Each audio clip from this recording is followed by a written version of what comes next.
Hey there, Motorheads, I'm back. This is the next day after I put up the video where I actually cut the housing, and I want to apologize for how shaky that camera was on some of those shots. I have ordered a new camera with better image stabilization. I'm working off some really cheap, like $50-ish action cameras right now. Show you a couple examples. You know, these are the type of cheap cameras that I'm using right now. I've got one with an external mic that you can see. I try to record anything with audio with that one. And like I said, I did find out I just pressed a button that I shouldn't have pressed, and that's what killed the audio. So, anyways, back to the axle. Got it kind of set up. You can see, I mean, this is yesterday. All my stuff's still laying out. I did change the oil in the Scout this morning, so I got to put that away. But basically, set it up with the just roughly level, and then the goal is to pound the other knuckle on part way, roughly level, and then I will get out the more precise level and try to get them to match exactly, and then keep pounding that knuckle on until it's on. We'll see how that goes. I haven't even really tested the fit yet. I'm not sure how hard it's going to pound. Not sure if I'm going to have to heat it up a little or clean up the tube. The tube's a little rusty, so I probably will run around that real quick just to take the rust off just for weld prep. But that's where we're at. Set you up on a tripod with, I don't know, I suppose we'll do a time lapse up on the tripod and see how this goes today.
Okay, we're back. It's been a while. I'm not even sure how long. You can kind of tell from the time lapse. Takes a shot every half a second. Takes a shot, so you could do some math if you want. Lots of tapping, and I don't know if you could see the bubble, but I just want to point out that this level that's not 6/1000ths per 12 inch, that's 6/10 of a thousandths per 12 inch on this level. So this is way more accurate than I need. And I spent way more time than I needed to spend on this. So I'm calling it good there. Next step, put away this Mitutoyo level, which is a really nice tool. And next step is to weld it up. I've got my weld prep done already, so I'm just going to have at it. Guess I'll probably restart the time lapse. Alright folks, well, here goes the welding. So, get my trusty Miller 210 cranked up. We'll see how it does. I might have to adjust the parameters. Not often I'm welding on something a half-inch thick. Weld prep's more than reasonable. Speed glass helmet. You can see I'm wearing a baseball hat, keep sparks out of my hair. Went in and put on some jeans. Yeah. Welding blanket set up over there to catch sparks. Even a fire extinguisher. So, taking all the precautions. I love my shop, and I would be devastated for life if anything happened to it. So, surely don't want it to burn down. So, taking every precaution I can take. Alright, bring you back after the welding.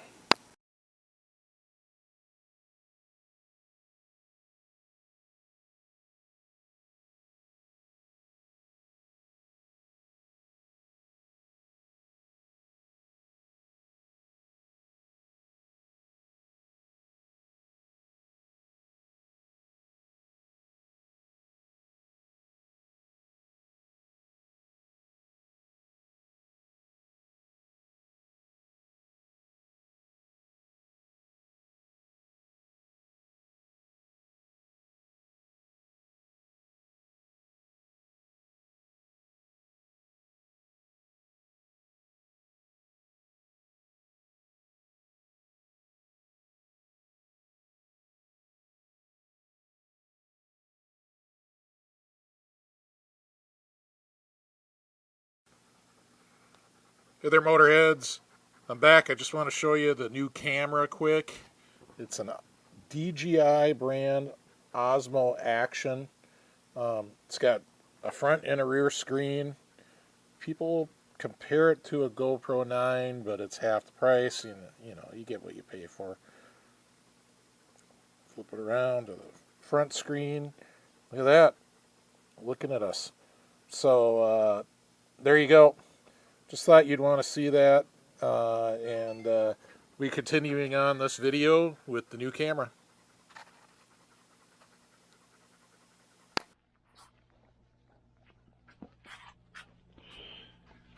All right, Motorheads. Bringing you back a couple days after that time lapse. I did a little more welding after that. I did 2 passes with the MIG, and I decided to do a cat pass with the TIG. So I just wanted to show you that, show you my TIG welder, give you a better idea what's going on. So here we go. So the new camera has a front screen and a back screen, so I was just switching screens right there. But that's what the TIG pass looks like. I'm not a pro TIG welder. I just TIG weld as part of my hobbies. Same with machining. I just machine as part of my hobbies. I'm not a machinist. But did a nice big fat cat pass. I used up probably 1 3/4 of 3/32 ER70S-6 filler rod. That's an 1/8 inch tungsten I'm running in a water-cooled torch. My welder is an Everlast 255 EXT, and it does have a cooler for the torch down there, for the water-cooled torch. So there's my setup for that. You saw the Miller earlier, and just thought I'd close out the video with this. Hope you appreciated the video, and I appreciate you watching. So like, share, and subscribe. Thank you.